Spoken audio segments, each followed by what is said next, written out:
Go. This meeting is being recorded. Welcome to another episode of the Less is More Sports podcast. I want to take this time to congratulate the Houston Astros on winning the World Series. However, to avoid confusion, this episode was already scheduled, so the World Series recap will be next Sunday. But as for today, Matt and I are going to have some fun. We do this every year, right before basketball season starts. We like to draft our college basketball teams. However, the rules are a little different this go around. Last year, if you all remember, Matt and I could not draft any players or coaches from our favorite teams. This year, we can. So Matt and I will draft 11 players and one coach that is playing and coaching in this college basketball season. So without further ado, Matt, you have the first pick. Who is your Paulo Banchero? I want to hear it. Well, there's nobody like Paulo Banchero this year, but I'm going to go with kind of a surprising pick here in the fact that I think he's been around for like 17 years now. And of course, I'm going to go with the big man from Gonzaga. I'm going to go with Drew Timme with my number one overall pick.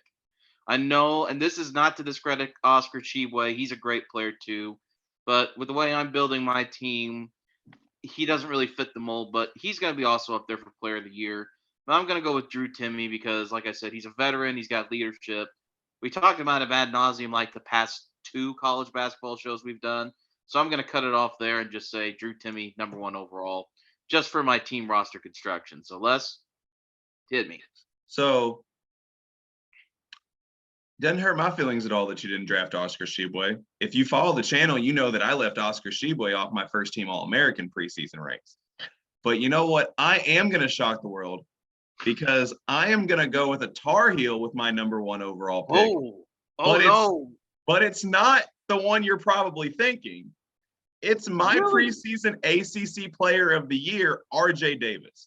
And to relate it, that's my first pick, and here's why. That's how big I am on RJ Davis. I wish you have no idea how much I wish RJ Davis was in a Duke uniform because I'm going to compare it. We're locally based out of Louisville. Mm-hmm. I'm going to compare it to that national title team that didn't happen.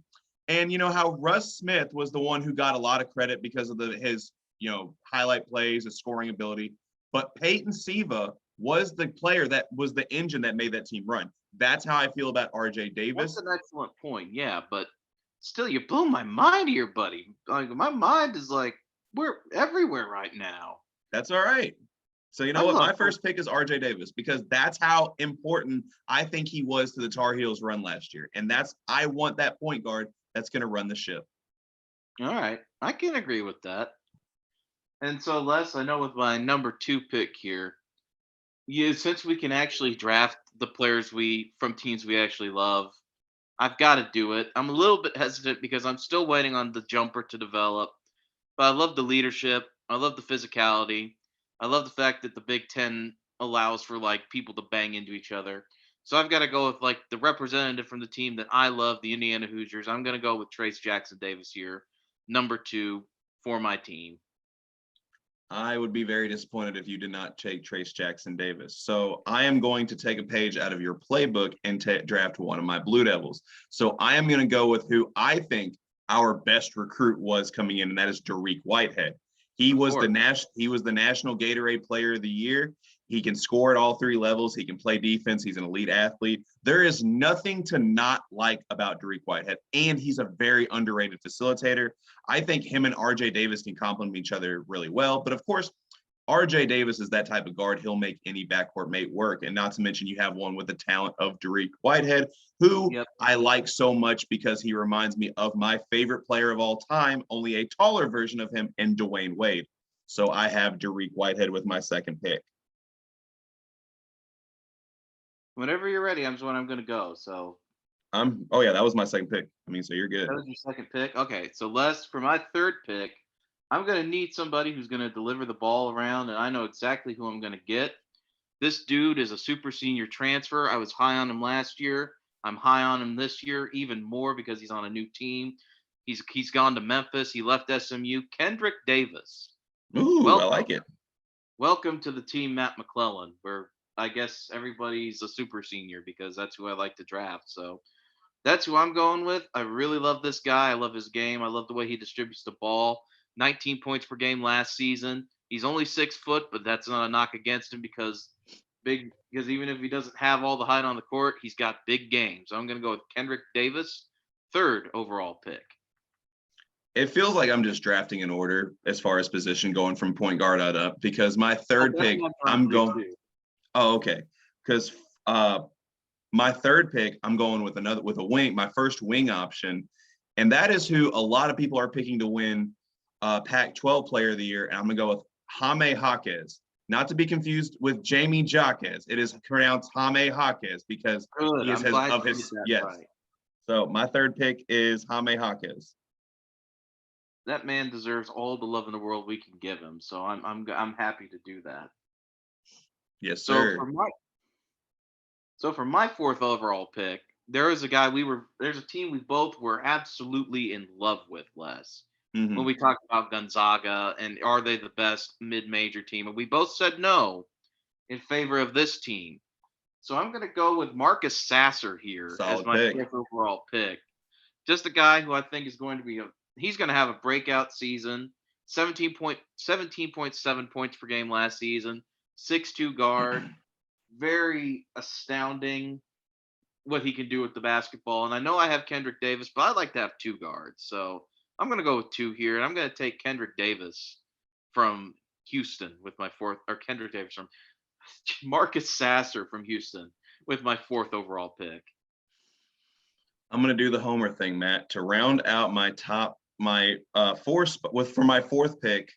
I'm going to round out my homer. I'm going to use up my homer selection, and I'm going to go with another Longhorn. With a Longhorn rather, and go Timmy Allen, one of the most underrated players in the country, I think. So I think needs to get his roses. Was our leading scorer from a year ago. I don't know if he will be this year, but still a very versatile player, guy you can plug in, pretty much play 3 or the 4 position. And if you are desperate, he can play the 5. So I got Timmy Allen with Texas. That's a good pick. Timmy Allen is one of those guys who I don't think is actually being talked about enough in terms of like how well he can actually be. So I'm actually going to go with a bit of a stretch here for my last pick in the top 5. And I'm going to give you my ACC preseason pick for Player of the Year. And we're going to go all the way down to the basketball utopia that is Miami. And we're going to pick up a little guy named Isaiah Wong, who last year in the tournament was an absolute dog with the way he was hustling and playing. I love him I think he's going to have an even better year this year with the way Nigel Pack is coming in from Kansas State. I watched Nigel Pack play in high school. I absolutely adore him.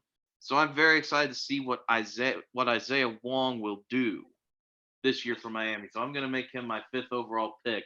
I'm trying to do a lot of like ball dominant spacing, so that way I have room for Drew Timme and Trace Jackson Davis to do some damage down low. Yeah, I like where you're going because I have plenty of spacing between Davis, Whitehead, Jaime Jaquez. Hell, even Timmy Allen can step out on the perimeter. He's not the best shooter, but of course he can step out and space the floor. So for my 5th pick, I got to do it. I disrespected him on my preseason All-American list, but he fits with this team so well. And not to mention, if you give RJ Davis, Dariq Whitehead, Jaime Jaquez, and Timmy Allen all these second chance points, this man's value is going to speak for himself. And that is the reigning Player of the Year, Oscar Tshiebwe. I got to do it. I like how we're both like, we don't hate Oscar Tshiebwe, but we're not picking him in our top 5 because everyone knows who he is, and we don't want to. And we want to talk about guys that we like, just for once. I'm building a team, and like when you build a team, you can't just be like, okay, pick all the best guys. You got to find guys that fit. I'm just picking guys I like. That's fair enough too. I'm just having a good time because now, Les, you know what it's time to do? What? It's time to get crazy because we're leaving the top 5. Now I'm going to go all over the place with some of these picks, and people are going to be like, what the hell is he doing? And I'm going to be like, whatever I want because I'm not a GM. Right. We just having fun with it. So with pick number 6, Les, I'm going to go with another team I'm very high on that I haven't seen a lot about because of the conference they're in, which is weird because it's like, how in football we've got the Power 5. In basketball, we've got like the Power 5 too, with like the 4 big conferences, and this conference, the Big East. But I've not seen anybody talk about this team enough. And this guy is another transfer who I'm really in love with on a very good team. Baylor Shireman from Creighton. Ooh, Creighton is a very good team this year. They've got Ryan Kalkbrenner down low. They've got Baylor Shireman, who's transferred in, almost engineered single-handedly an upset of Providence last year. I think Creighton is a very good team, an excellent team to watch, and I like his length, I like his shooting, I like his scoring. So I'm going to go with Baylor Shireman here for pick number 6 in the Matt's weird draft. for my sixth pick, I got to go with a great six-man option, right? And this player reminds me of one of the best six-man the NBA has ever seen in Lou Williams. And I got to go with Nick Smith out of Arkansas, one of the most heralded freshmen in this upcoming class, and is an absolute bucket. So we gave the Arkansas Razorbacks a lot of love on our college basketball preview. So it'd only be right that one of us picks a Razorback. So I'm going to go with Nick. I'm going to go with the best one, Nick Smith. And I mean, I think if you listened long enough last week, you know that I picked them to go all the way to the championship game. Mm-hmm. Les is also very high on them. But ironically, guess I don't have any Razorbacks on the Matt draft board. So I'm sorry. I just want to give some guys another chance, like this next guy who's coming in with pick number 7. Another dude who I think is going to have an insane year playing down in Texas Tech. Another transfer from Utah Valley, Fardaz Amak. This guy is absolutely incredible. He's a big forward with a lot of scoring ability. He's absolutely amazing to watch. And I think down in Texas Tech playing in the Big 12, he's one of the reasons why the Big 12 is still, as we discussed last week, one of, if not the top conference to watch because he's just absolutely incredible. So I'm going to go with Fardaz Amak out of Texas Tech, a transfer from Utah Valley, who's going to have an insane impact on the Red Raiders basketball team. You know, Matt, I follow recruiting very heavily. I love finding that next big player almost before they burst onto the scene. And I'm going to talk about the recruit for my 7th pick as who I think the best recruit that not enough people are talking about. And a lot of that has to do with because the big storyline around the school that he plays for is that the head coach that recruited him retired. And I'm going to go with Cam Whitmore out of Villanova. I'm going to tell you, this guy is the complete package, and I think should be a top 5 pick in the NBA draft. Some people have him that high. Some people recognize the talent, but others don't. So I'm going to recognize the talent, and he's going to be drafted for team less. I'll let you write that down, and I'll give you my, I guess, 8th pick now. Wow, we're blowing through this thing. We are. It's good. We're having a good time here. So remember, we're going to also do another flashback to that question last week about Gonzaga, where we were talking about who are the other mid-major teams who we think could be better than the Bulldogs this year. And I already got one guy from Houston, so I got to go and get someone from the team I like even more than Houston, the Dayton Flyers. And I'm going to pick up Deron Holmes II. This guy is a 6'10", big man, forward, center, whatever you need him to be, who's just absolutely incredible to watch. I'm going to love watching him play. I am obsessed with this guy, and I think the whole world is going to know who he is very soon because Dayton is a team that has Final Four potential. If we have a Final Four of Dayton, Houston, Arkansas, and just pick a third team, I will be incredibly happy. So I'm going to go with Deron Holmes II. This kid is absolutely incredible, 6'10", the total package. Absolutely in love with this guy. He's pick number 8. I'm going to take a page out of your playbook and draft a player that maybe your average college basketball fan doesn't know because he doesn't play technically in the Power 5. He plays out of the Big East. And I'm going to go with Creighton Jr. Ryan Kalkbrenner. Hey, I mentioned him. Yeah, you mentioned him. But we talked about this. We did, yes. And I'm picking him. So I'm just glad you didn't say it before. So I wanted him. I'm just glad you didn't pick him. When I was talking about Creighton, you got nervous, but I wanted the shooting guy, not the big guy. I'm glad. I got the big. I'm good. All right. Oh man.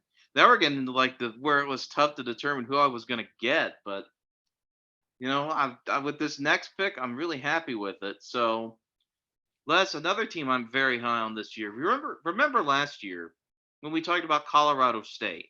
Mm-hmm. I was like, be baptized into the church of David Liddy now. So that way in March, you're prepared for it. There's another guy who gives me some very strong David Liddy willing the team to victory vibes. shooting guard, small forward out of a conference who I think is going to be very competitive in I believe it's the Mountain West. But it's actually not a player from the team I think is going to win, Wyoming. Ooh, It's actually a guy from San Diego State. I'm very high on Matt Bradley. ooh. This dude is a small forward shooting guard, distributes the ball well, shoots the ball well. Just an absolute joy to watch on the court. So I'm going to go with him and just be very happy that I've got a guy like that on the team. So Matt Bradley of San Diego State University, welcome to the team. Solid pick. Solid pick. You know, as much at wings and athleticism and yeah, just absolute buckets that I got. You know, I got a soft spot for shooting, Matt. So I'm gonna go with the best shooter in the freshman class, and that is Grady Dick out of Kansas.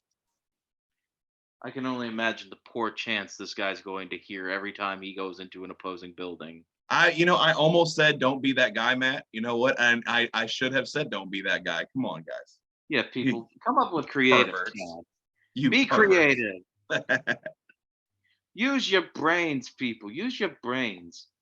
All right, am I on pick number 9? I'm not sure. You're on pick number 10, my friend. Oh, so I got one more to go. Damn. Well, technically 2 after this. Well, 2, yeah, but yeah. Well, I got the coach, yeah, but only one more player.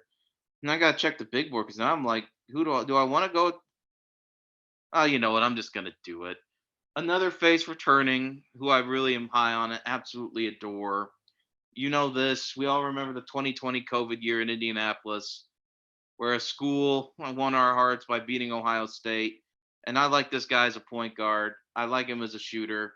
Welcome back to the team, Max Abmas. I love you so much. Please don't disappoint me. I love you. Max Abmas, if you're watching this, come on the show and I will give you a big hug. I love you. I'll say Max Admis is like the Team Matt MVP for real. So Max Admis, Love that please, guy. we want you on the Less is More Sports podcast. We will have I a love lot that of things to talk about, my friend. But for my 10th pick, and I think I surprised all of our listeners when I said that Derek Lively, and then keep in mind this is coming from a Duke fan, was not the best big man in this freshman class. And for my 10th pick, I'm going to tell you, I'm going to draft the guy who I do think was the best big man in this freshman class, and that is Kalel Ware out of Oregon, a guy who plays very similar to Lively, but I think has an even better motor. So welcome to Team Less, Kalel Ware.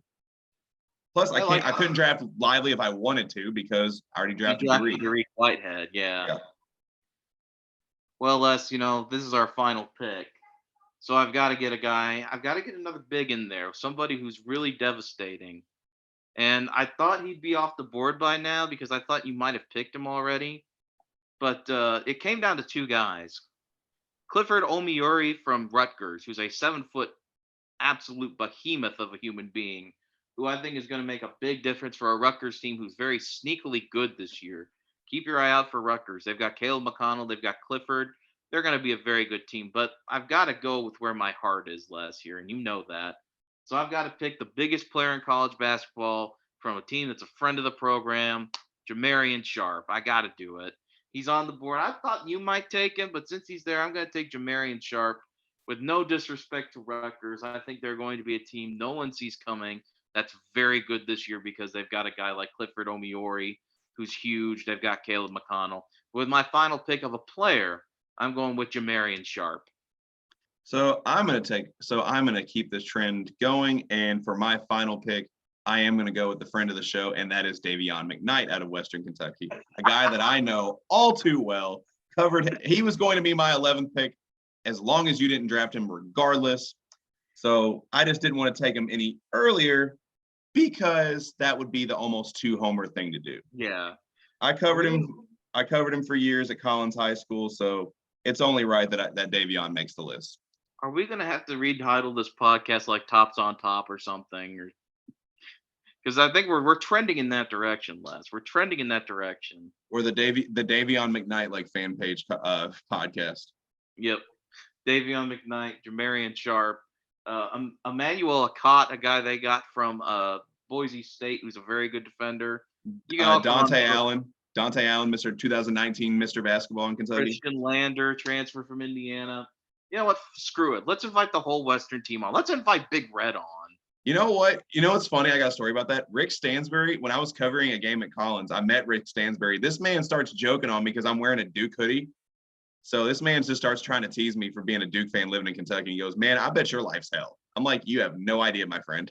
You have no No, idea. he's a cool guy though. Coach Oh, Stansbury I is a bet he really super is. cool guy. Yeah, I have no doubt. I mean, he seems like he's a very chill human being. So, which he is. Dude was like, just drip. Just dude had the drip for sure. I got to give it to him. Dude's got swag. you know what, Les? As for the coaching pick now, I forgot. I was going. I had Eric Musselman written down. And wait, no, I didn't take an Arkansas guy. So you Yeah, know you've been what? taking. Yeah, you're I'm doing gonna do Eric it. Musselman. You're welcome, Eric Musselman, to the team because on my first draft board I did take Nick Smith, but then I was like I wanted to give the spotlight to Baylor Shireman because I'm like Nick Smith's gonna get his he's gonna get his gold, he's gonna get his rewards. But I don't think people are gonna talk about Baylor Shireman until it's too late. So yeah, I'm gonna take Eric Musselman, a guy who I think is going to be right there at the end of the college basketball season with a very good seasoned and yet moving parts in an Arkansas team that's very weird. So I'm gonna go with that. So I'm taking Eric Musselman as my coach. I'm gonna go, and you all remember from our college basketball cap or no cap that I did not. I said that Bill Self was not the best coach in the Big 12, and that Scott Drew is. So I am going with Scott Drew as my coach. I really wanted to take Keontae George at some point, but I knew if I took him that it would rule Coach Drew out. So I Mm-hmm. go with Scott Drew, the best coach in the Big 12, as my Mm-hmm. coach. And I would like to say if I had a two-way contract to offer, it would go to Darius McGee of Liberty. 5'9" point guard, very good. So he'd be an exciting player to have on this roster as a point guard. So with my two-way contract, I just threw this on less at the last second. So he may not have one, but this is just me wanting to opine about someone he loves. Darius McGee out of Liberty University. He's going to be an electric point guard. So I'm absolutely enamored with him. So Darius McGee, welcome to the two-way undrafted free agency roster of Team Matt. Nice. I like it. So without further ado, I'm going to read off mine, and I guess Matt will read off his list. So to round out team list, we got in the starting at point guard, we got RJ Davis. Starting at shooting guard, we have Dariq Whitehead. Starting at the first forward position, we have Jaime Jaquez. Starting at the next forward position, we have Timmy Allen. And rounding out at center, we have the reigning player of the year, Oscar Tshiebwe. For my sixth man, I have Nick Smith. For my seventh pick, I have Cam Whitmore. My eighth pick, Ryan Kalkbrenner. Number 9, Grady Dick. Number 10, Kalel Ware. And number 11, my man, Davion McKnight, all coached by Mr. Scott Drew himself. I like my team. And for me, just picking a couple guys who I think are picking 11 guys who I am absolutely in love with this year, who I think are going to be absolutely exceptional players. I've got Drew Timme, Trace Jackson Davis, Kendrick Davis, Marcus Sasser, and Isaiah Wong as my starting five. Coming off the bench, we've got Baylor Shireman, Fardaz Amak, Deron Holmes II, Max Abmas, Matt Bradley, and Jamarian Sharp. All coached by Eric Musselman. I like it. Yeah. I wanted to put more senior guys on the team because I knew you were going to be high on the freshmen. So I'm like, let's give the old heads a little bit of credit for being old, you know. I wanted to mix some experience with all that freshman talent. And I got plenty of that. So, Matt, it kind of ruined it with your first pick, drafting Drew Timme. But when I look at your team, it looks like a very stereotypical Mark Few coach team. Because it's, you got your top heavy guys, but then you have a bunch of guys that maybe not a lot of people know a lot about, which is like usually how like Mark Few builds like most of his teams. Before he started getting guys like Jalen Suggs and Chet Holmgren, he would take like those transfer players that weren't getting much playing time elsewhere, or those really low level recruits, and like turning them into stars. So like if you didn't draft Drew Timme, Mark Few would have been the perfect coach to coach your squad.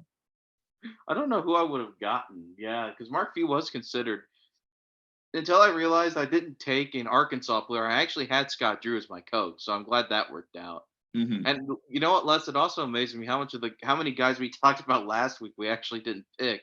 Because as high as we were on him, neither one of us picked Keontae George. Well, I will because I wanted Scott Drew. Yeah, and I that's wanted you. Scott Drew as my coach. That's that Scott. I had to have Scott Drew. I was surprised. I was surprised you didn't take Keontae George. You know who is going to take Keontae George though, since neither one of us did? Who? Bean. Oh God, we're gonna have a Bean team that's gonna be better than both of us. He's gonna get Brandon Miller from Alabama, Livingston from Kentucky. Who else is he gonna get? Okay, I Jeez. got a hot take for you. I don't think Livingston's that good. To be completely honest with you. That's not the hater coming in, right? No, that is not. I believe you. It's just He has He has all the potential in the world. All the potential in the world. I'm It's just just glad not all there. I'm just glad I didn't pick him because then I would have gotten the lecture. No, you wouldn't have got it. No, because I'm wanting to beat you. Why would I let you be like, how dare you pick him? Oh, that was a bad pick, Matt. No, pick bad, Matt. Pick bad. You are a horrible human being, and I'm glad you're listening. You know, the Emperor doesn't think I'm a horrible human being. Do I have your blessing, my friend? Exactly. Oh my God, he did it! Oh wow, the double licking. Yeah, I think after the show, me and Bean are gonna have to talk, and he's gonna draft his team and watch. He's gonna have like the most loaded team ever. Yes, we're Even though he's gonna break the rules and draft Victor Wembanyama. Yes, he is. He's like, I'm gonna take him and Scoop Henderson because they're close enough.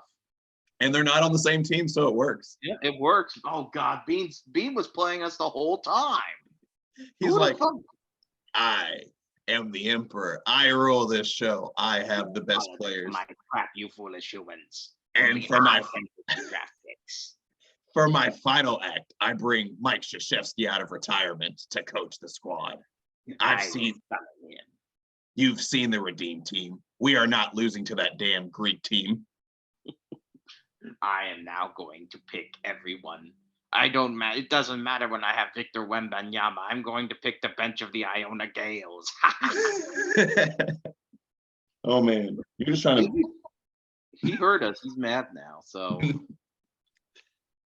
Oh, buddy, is that what you got, bud? He's thinking, folks. He's thinking. No, yeah, I think that let's just go with that. That's going to be Team Bean. Is going to be Victor Wembanyama, Scoot Henderson, coached by Mike Krzyzewski, Armando Bacot. Oh yeah, Armando Bacot. Oh man, Hunter Dickinson, Jamal Shed. He's drafting them all. He's going to get Zach Edey. Oh my God, he's going to somehow like pull a fast one on us and be like, Chet Holmgren hasn't played in the NBA yet, so I got him now. Caleb Love. Well, if he has Bacot, he can't do it. I don't know. He'll find a way. He'll find a loophole. He'll get Posh Alexander from St. John's. Oh, Lord. Yeah, he's going to be loaded. Team Bean's going to be like, I'm putting both of your all's list to shame. He's going to somehow find a way to draft Colin Castleton, too. Oh, wow. Yeah, it's over. It's over. Yeah, Team Bean is a wrap. He drafted a team better than us. He didn't even have to try. He just got the better squad here. Said, you can call me the Emperor or you can call me the GM. Bean's going to be using a platoon system. He's so good at drafting. Well, Bean, if you do that, I'm going to give you the Dick Vitale lecture and be like, that never works. How you feel about that? I don't care. Dick Vitale. He is a second-rate analyst. I only get my information from Jay Billis. Funny you should say that because, Bean knows because he and I watch a lot of Duke games together. But a lot of Duke fans hate Jay Billis. Huh. They think he goes out of his way to be unbiased towards Duke. Wait, what? They go out of his way to be unbiased for Duke, so that he ends up sounding like he's hating on his alma mater. Oh, okay. So he's like an anti-Jimmy Dykes. Yes, basically. Okay. I think it's the biggest crock of what there is because I think he's just fair, but Yeah. Because you can't expect him to be like, oh, Duke should get every call. No, he's not doing his job at that point. Yeah, no. Nobody wants to hear like a homer. There's a reason why home broadcasters exist, people. It's not so we can have national TV where it's like, oh my God, how can that be a foul? He looked at Zion Williamson the wrong way.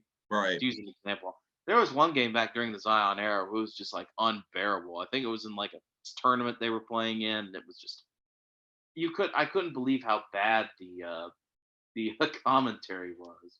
But Mhm. we all know who the best commentator is, Les. Who? Bill Walton. Oh shit. I love Bill Walton. Oh, Les, we're sitting on top of a dormant volcano here. You know, the ancient peoples of this land called the Hawaiian God. I just love Dick Vitale. I'll never forget watching Indiana the last time they were in the Maui Invitational. And they were playing in like the sixth place game. And Dick Vitale just has some guy, Bruce Hornsby, who, for those of you who don't know, like tours with the Grateful Dead now. He was a solo artist in the 80s. Now he's with the Grateful Dead. And they're just talking about the Grateful Dead. It's like there's no basketball game going on. And it's just like, remember that time when we were touring with Jerry in 92 and oh, where was that? Palo Alto is where it was. And like I just remember getting on the IU message boards after the game, and they're like having an internal meltdown over this. And I'm just laughing my freaking butt off because I'm enjoying like how chaotic Bill Walton is. And they're all just like, I hate this, I hate this. The game's going on. And Indiana was winning by like 20 points. And I'm just like, people, Bill Walton is an old man who's had many, many knee surgeries. Let him have fun. Knee surgeries, is that what we're calling it? Well, I mean, I'm not saying how he medicates after the knee surgeries, There we but go. There we go. surgeries. It's legal. No, I don't think what he's on is legal. I think it's on a lot. It's a lot stronger than that wacky tobacco that you're referring to. I think he's on a lot stronger. Whoa. Okay, this podcast is rated PG-13 now for Bill Walton and illicit substances. I think he's on them hallucinogens. Is what I think. But he's doing the highest waka with Aaron Rodgers. Oh my gosh, dude, he's on cloud 9, or he's with the Rolling Stones telling him to get off my cloud or whatever. Oh my, that's a good one. That's a good one. That's excellent work. But you've made my heart very happy. You know, I actually, yeah, I had to think about that one for a second. Ooh, what a catch by Stephon Diggs. Okay, sorry. Yes, Never mind. There's football going on. It's Sunday. That's when we record. We know the Colts are terrible. They're in tank mode. The Jaguars have stormed back to lead the Raiders. It's the end of the Packers as we know them, I'm starting to think. It's the end of Aaron Rodgers. Dude, I just texted my friends this, and I know we're getting off topic, but we've got 6 minutes and nothing to talk about. So I think we're actually at the point now where we're turning a card on, like, we're officially shutting the door on the 2010s in the NFL. Colts suck. Patriots are mediocre. Steelers are stuck in purgatory. Tom Brady's old and terrible right now. Matthew Stafford's old and terrible right now. Aaron Rodgers looks terrible right now. It feels to me like we're turning over a new leaf into like the 2020s of the NFL. Like the new dynasties are taking shape. The new teams we all know are here taking shape. So that's what I feel like. I feel like we're turning a card in terms of the NFL. So I'm happy to see it, but it's also sad like that. Oh my goodness, is that a fumble? It's recovered though. It's recovered. That's going to make a really great 3rd and 20. Oh. But anyway, it looks like 2 of the 3 fumbles that Kansas State recovered yesterday. Oh God, the Texas fans, we'll get that reference. Game of the day though was LSU pulling off that huge upset. Hey, who is high on LSU preseason? Who is high on LSU preseason, sir? Thank you. Not me. But to add to your point though, what you're saying, it kind of reminds me of that meme, where it has the kid from Malcolm in the Middle hanging on the basketball rim where he goes, "The future is now, old man." That's what we're seeing in the NFL right now. All the old heads are out. It is the young guys' time to shine. Patty Mahomes, Josh Allen, it's their league and we just live in it. Pretty much. I mean, and it's really kind of sad to see it because like I felt like teams, like the Ravens would have something to say about that, but they're so injury rattled at receiver now that like Deshaun Jackson, who I'm pretty sure was retired like a month ago, is like one of their top guys. So it's just incredibly well. I know I'm saying this watching Buffalo be on like 4th and 21 playing for their lives against the New York Jets. Because I mean, it even feels like the bad teams have taken steps forward, like Jacksonville and the Jets. It feels like they're better now. Because they have interesting. I knew they would take a step forward at least because of the draft they had. Not to mention, man, Sauce Gardner. Hey, what did I say in our draft episode? That he's the truth. He is the best Jet corner since Revis. I stand by that. Aiden Hutchinson, though, did have an interception and sack today. So we've got that. So for me, who picked Aiden Hutchinson because they let you pick Sauce Gardner, I feel a little bit better about myself. So Mhm. we've at least got that going for us. But yeah, it just feels weird watching like the Sundays transition now as we like approach like I guess 2023 and seeing how different the teams are now in terms of the hierarchy. And Mhm. it's also interesting to me now just to see how terrible the Raiders are. I know. I was very high on them. I narrowly went with Denver over them to pick the playoffs, and now it was like either way, I was like totally making myself look stupid I'm gonna shout because out a certain friend of the podcast and say that he drove all the way to Detroit to watch the Packers play like this. It's he awkward. did. Mhm. Is it who I think it is? Is this It is person I exactly who you know? think it is. Oh It, no, it's the guy who it's Mr. and he's in on the joke because ooh, Sauce Gardner not letting oh, Gabe Davis. That's that game right was there. My man Sauce Gardner. It's man, he is that was Sauce. impressive. Hey, Sauce might be the best corner in the league right now. Period. That's a ooh, you've got an argument. You do have an argument. Sauce is the best receiver. I mean, the best corner in the league right now. He is. I almost said he was the best position that he guards, but dang, He's the best point guard in the NFL. right. He's the But best center in the NHL. he's the We're best touching all the sports spectrum right now. the best goalie in the MLS. Oh That actually man, fits. That actually that fits. actually does fit because he's keeping the ball from going where it needs to go Jose, with his yeah, that hand. actually kind of fits low key. You see, I'm playing three-dimensional chess up here. Yeah. So we had a We fun episode today. I'm not we gonna did lie because we I have a nailed feeling it. next week's is gonna be a lot more stressful. Well, Yeah. maybe for you and DJ, not for me. It's gonna be fun. But No, I I'm just extremely okay. I just gave a big spoiler. Yes, DJ Miller, friend of the show, has agreed to come on our World Series recap. because we were both horribly wrong and we have to atone for our total errors now. But I'm very happy for the Houston Astros. And as a parting shot to everybody, I would like to just point out that even though 2017, yes, there was a cheating scandal. Yes, it is tainted. Five guys, five guys remain on that roster who won last night. And one of them is Jose Altuve, who notably said, I don't want your signals. I don't want to cheat.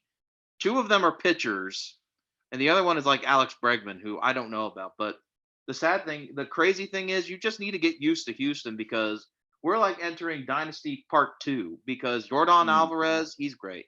Jeremy Pena, he's amazing. The World Series Uh, MVP as a rookie and a Gold as a Glover. rookie. He would be Rookie of the Year if it wasn't for the amazingly talented Julio Rodriguez of the Seattle Mariners. But Kyle Tucker, another young guy, just made his first All Star game. You just need to get used to the fact Houston, in spite of what you think about them, in spite of all of the cheating and buzzer jokes you're making, this is a new team that's probably even better than the last one. So They're the just Warriors of the MLB. exactly. And I am just over the moon for a guy who I love and you hate probably more than anybody else in the league in Dusty Baker. He managed the Reds. He I don't managed the hate Dusty Cubs. Baker at all. Oh, you sure? He managed the Reds and the Cubs, man. So I I don't know. know you'd be I happy don't hate with. him. I got respect for greats. I mean, I may not like the teams he managed, but I mean, I got respect for a great manager. So I'm just I don't happy hate for Dusty a Baker. guy.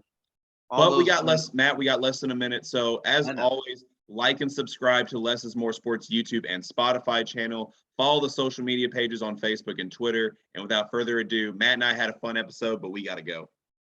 Dusty, come on the podcast. Yes, Dusty, come on the podcast. We love you. I like you.